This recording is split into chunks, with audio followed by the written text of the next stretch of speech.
Hi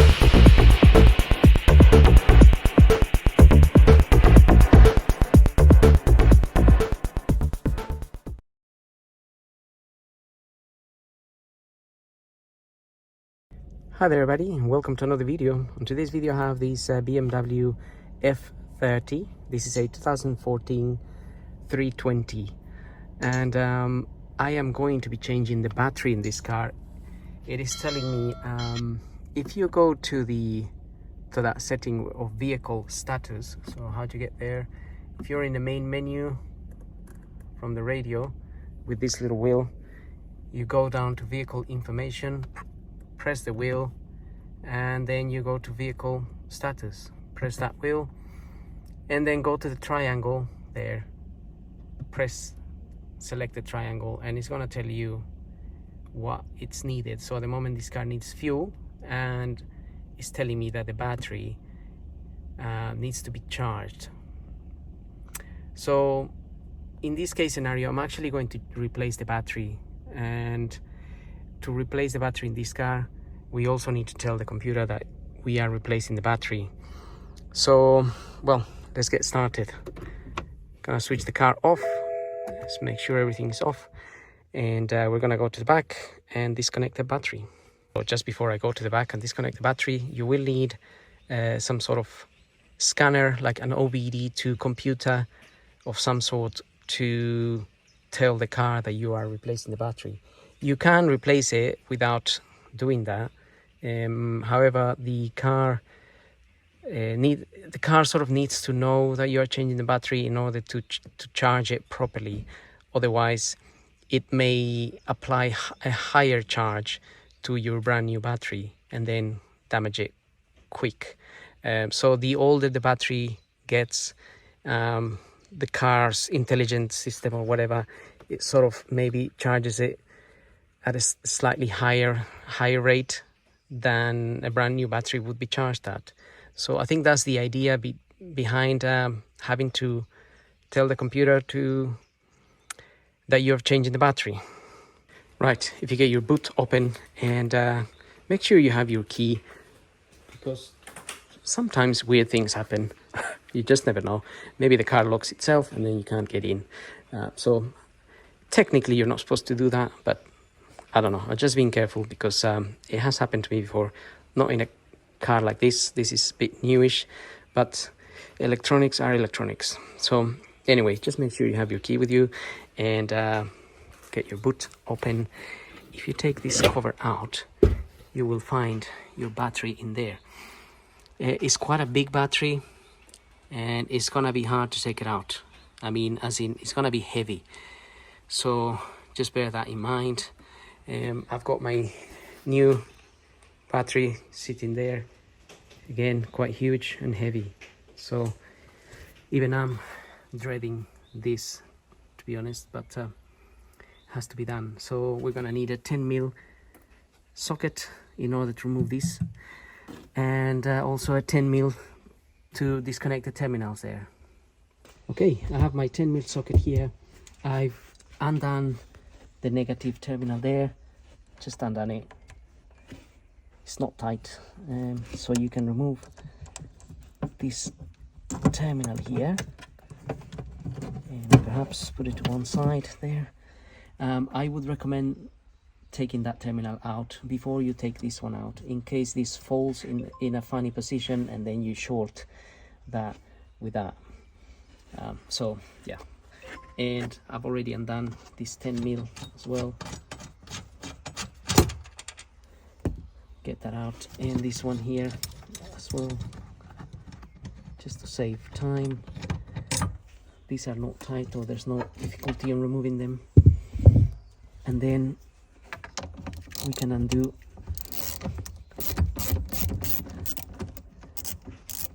the positive there. And again, we may want to try and put this out of the way somehow. So once I take the battery out, I'll show you all the numbers here in case you want to replace it with the exact battery. That is a genuine BMW battery made by Banner actually, but the one I have it's a banner battery, but it's not a genuine, it's not a BMW one. So there is another clamp, a 10mm bolt you need to undo, just sitting down there, in order to get this battery moving. It's actually wrong. The bolt down there is a 13mm. So not a 10mm, a 13mm. It usually is. So I don't know why I thought it was a 10mm. So you will need a long extension like this in order to get to it. Again, it shouldn't be too tight there. So once you loosen it, you probably can open it with your fingers.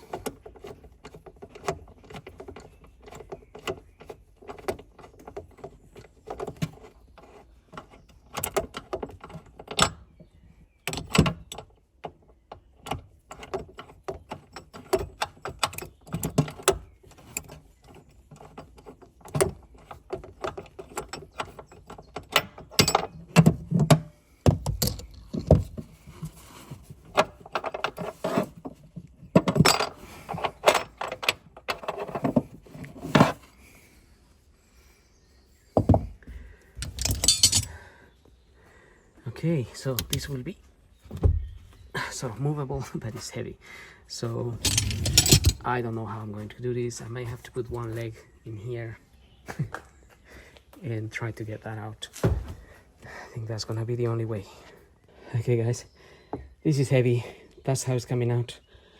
A little bit sideways, just holding it in there. But it's gonna have to come out this way. Don't want it to go back in there, but it is a heavy battery, so I'll just do it with my 2 hands. All right, it's out. So make sure if you're gonna do this, maybe someone can help or not, but it's hard for anyone to help anyway, or get somebody who's strong to actually do it so you don't hurt your back or anything. Right, so that's the numbers there. It's a 12 volt 90 amp per hour 900 amp battery. It is an AGM battery because of the obviously that new system of start stop situation. It is a little bit more powerful because it has to keep switching the car on. Right, I'm gonna get the other one and bang it in that hole. So the one thing I did forget to do, which I'm gonna tell you now, it's disconnect this little air vent that it would be plugged onto the side of the battery. So don't forget to disconnect that as well. I didn't, I just pulled it out because I forgot about it, to be honest. So anyway, now we're gonna fit the new battery in, and we need to make, obviously gonna have to try and push this while we do that, and filming that is just impossible. So I think you get the idea here. Okay, I got in there, struggled a bit, but it's because these terminals, they get pushed to the side and back. So I just connected my positive side there. I've already tightened it. I've connected the little ventilation pipe there. There is a hole for it there. And just need to make sure the battery is as far in as possible so you can have the clamp fit down here. So I just need to line that up and get it on. And again, can't really show you much here, but that's what I need to do next. And also, I think from here on, it pretty much, it's not a brainer. So I'm gonna put all the clamps on, and the last bit to connect will be the negative there. Right, last but not least, we connect the negative here.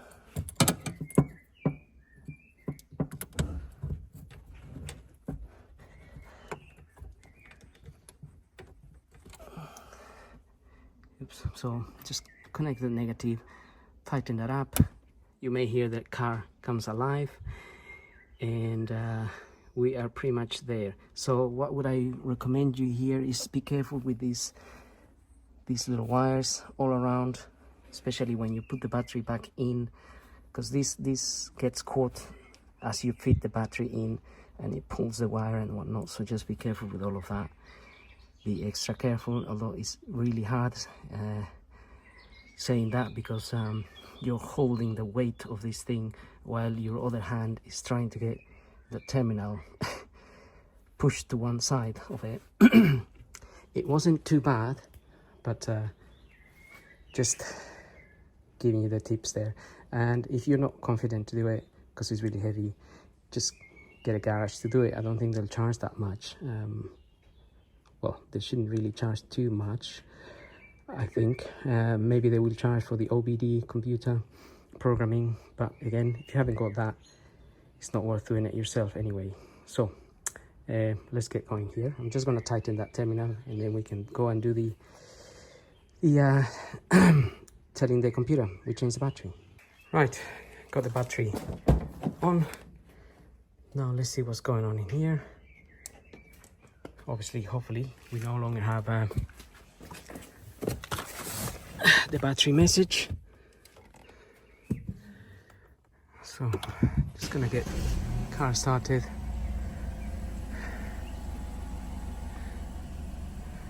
Right, so we most likely need to clear the message about the battery, also because we changed the battery, and obviously we changed the battery. Now we have to set the time and whatnot. So let's do the computer thing here and get rid of that message.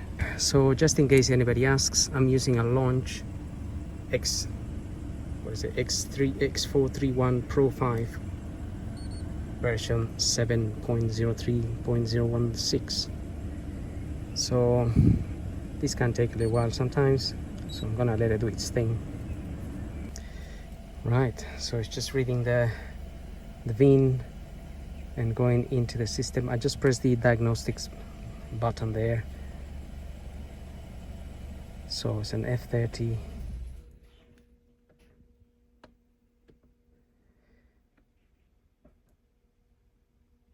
Turn off ignition switch.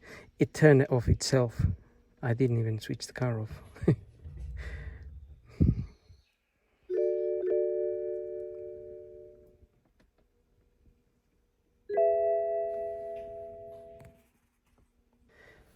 Okay, so I'm just going to run a system check, delete any fault codes that might be stored, and then we can go to, I think we have to go to the special functions area here and get rid of and tell the computer, tell the car we changed the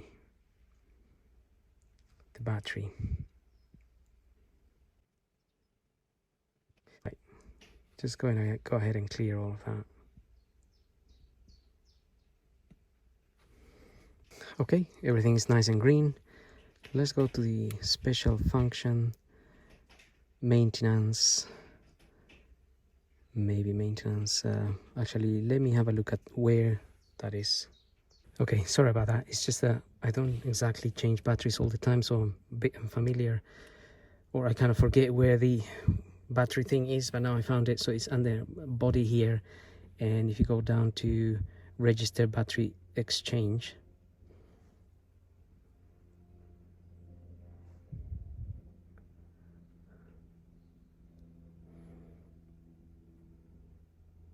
so it says F1, display distance reading at last.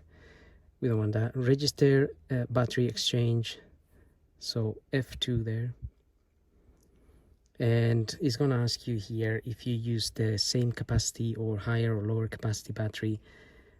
So I've got the same capacity battery as far as I'm aware.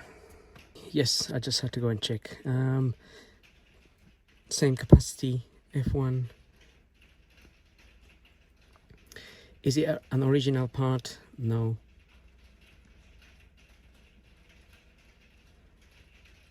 The other day I had an error on one of these. It said it couldn't register the battery.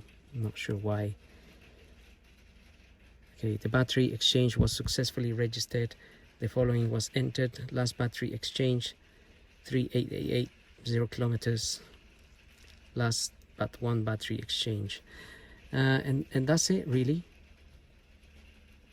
That has been successfully done. In the next step, the date and time of the vehicle will be set. So I guess this is doing it for me, which is not a bad idea. And that is that. So let's try this again.